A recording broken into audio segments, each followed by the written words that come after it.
Hello, learners. You're welcome to class. My name is Miss Amina, and I'm your PhD tutor.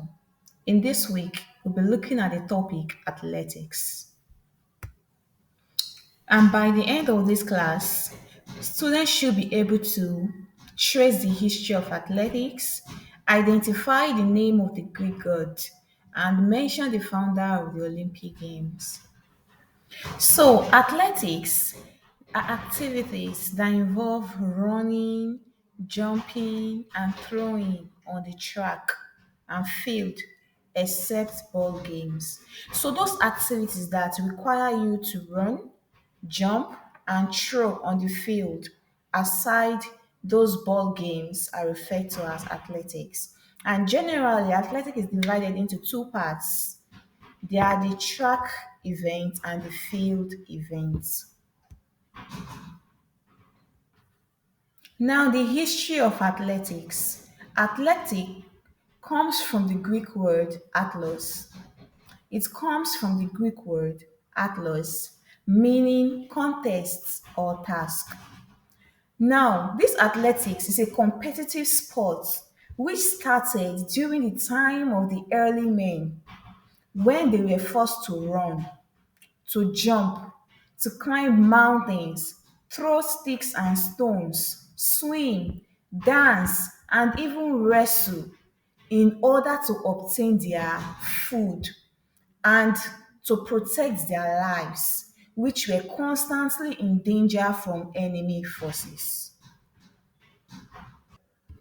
Athletic is the oldest and highly competitive sport all over the world.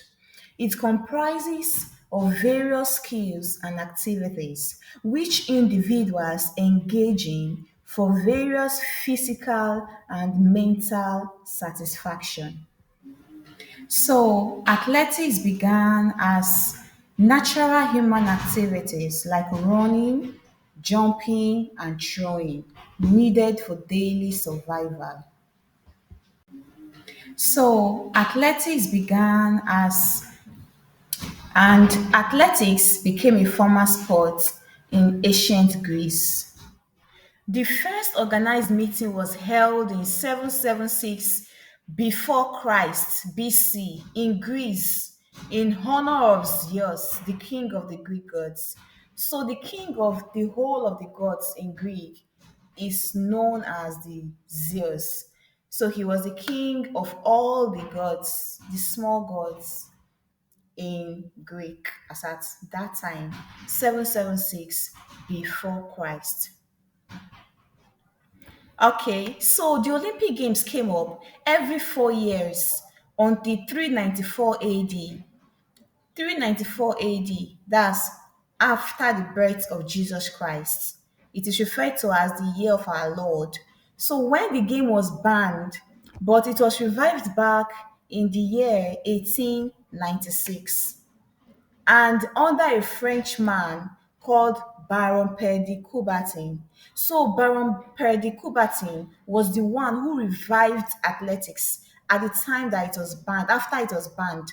So he was the one that revived it, brought it back to life in the year 1896. And that's the reason why Baron Père de Coubertin is referred to as the father of modern athletics. So the game was actually banned because of some religious reasons. You get that game, the athletic game then in ancient times in Greek was held in honor of the Greek god Zeus. Remember, and Zeus is the god of thunder. So he was the god of thunder and he is called the king of the gods because he ruled over Mount Olympus, where the gods lived. So he was the god of the sky, thunder, lightning, law, and order. So when Theodosius came in, he decided to ban it because he knows that it is a particular sport is done in honor of this Zeus, and some Roman and Christian leaders thought the games encouraged idolatry, violence, and nudity, which went against Christian teachings. And that was the reason why Theodosius banned it in the year 394 AD, but were later revived in the year 1896 by Baron Baron Purdy Coubertin rather. And today we have it as in the whole of the world. Rather, the game ended after more than 1,000 years of being celebrated from 776 BC to 393 AD, and then they were later revived in the year 1896 by Baron Perdy Coubertin in Athens, and that's what led to the modern Olympic Games we know today.